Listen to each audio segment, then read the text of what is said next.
Comic Book Expo, and I met this cool guy. His name is Bruce Klein. Bruce, you do some amazing artwork, and I just had to get into this because a lot of people are saying, "Oh, I'm not an artist. I can't draw." And yet there are ways that you can make art in your own way. So what we're going to do is we're going to flip this camera around. And Bruce, tell us about what you are doing here with your artwork. Basically what I'll do is I wood burn classic comic book covers. I will actually take a comic and I will transfer the image by hand onto a piece of wood, usually a softwood. In this case it's poplar.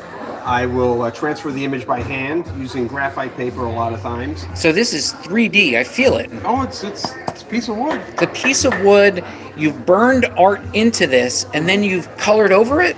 After it's burned in, then I will color it with colored pencils, trying to match as closely as possible the actual comic cover itself, matching it in tone and color and shadows and light and everything else, trying to get a real good sense of what the actual artist did.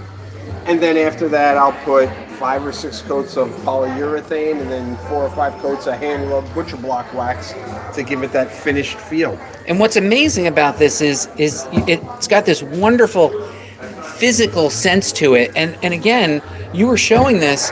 I am amazed. Look at how thick this is. Yeah. And this is beautiful. You can hang this on the wall. And I'm sorry about not mounting That's it right. okay. And what's cool about this is you sell these, and this is like part of the hobby, right? Like this is just another part of it. Now over here, I just want to show this. You started working extra large. Put your hand next to it so we can get a sense of the size. Right. That's the actual comic itself. That is the actual comic that I took and I enlarged it, and it made it a little easier for me because it's a little easier to work larger than in a small detail area, but it also made it more challenging because the mistakes would be blown. And now this is one of my all-time favorite covers, one of my all-time favorite comics, a beautiful run.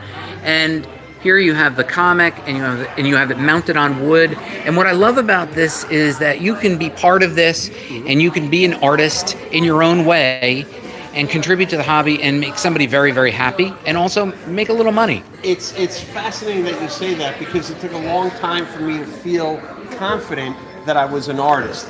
I always felt that the people that drew these were the artists. I felt I was just a copier. And many people that I've met and I've been exposed to, I've done quite a few shows now, they say, no, you're an artist. And to me, I always consider myself a craftsperson. And they said, you are, but you're an artist. And I had a hard time accepting that. And after getting beat on the head a few million times, I finally learned that, yes, I am an artist. In my own way. All right, where can people find your work and where can they buy this stuff? The best way to find me, I'm on Instagram. My name on Instagram is Sazama, Sazama Creations, which is my 3 children, Sarah, Zachary, and Matthew. On Instagram, Sazama Creations. I don't have a page because I have an Instagram page. I don't have a web store or a website per se, and I do a lot of the shows, and I was thrilled to be invited to Carteret. This is wonderful for local artists. All right, so this is Buddy Scalera from Comic Book School, and keep making comics.